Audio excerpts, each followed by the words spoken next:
Hello my true family, कैसे हैं आप सभी लोग। उम्मीद है आप सभी लोग बेहतर होंगे। Welcome to my channel. So आज की हमारी रेसिपी बहुत ही अलग होने जा रही है, बहुत यूनिक होने जा रही है, क्योंकि इफ्तार में आप कम क्वांटिटी में कम टाइम में एक अच्छी सी 4 तरह की रेसिपी आप किस तरीके से बना सकते हैं, वो भी बहुत ही टाइम कंज्यूमर भी नहीं है, बहुत लेस टाइम में बन जाता है ये रेसिपी।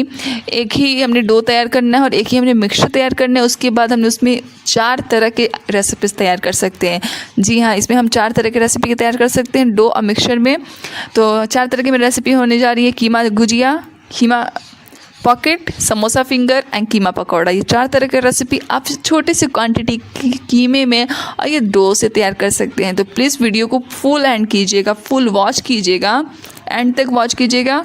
और वीडियो आपके लिए बहुत यूज़फुल है और इफ्तार रेसिपी के लिए बहुत बेस्ट है, क्योंकि मैं यहाँ इफ्तार रेसिपी में ही मैं बना रही थी, तो मैंने सोचा इसकी रेसिपी मैं आप लोगों के साथ क्यों ना शेयर करती हूँ। तो प्लीज़ वीडियो को अच्छी लगे तो वीडियो को लाइक और शेयर सब्सक्राइब ज़रूर करिएगा, क्योंकि बहुत ही यूज़फुल वीडियो है। आप अगर इफ्तार में बनाना चाहते हैं तो आप इसे इफ्तार में ट्राई करिएगा, अलग अलग रेसिपी के साथ भी ट्राई कर सकते हैं, लेकिन अब बहुत ही टाइम कंज्यूमर भी बिल्कुल भी नहीं है। कम का टाइम में कितनी अच्छी रेसिपी तैयार कर सकते हैं। बहुत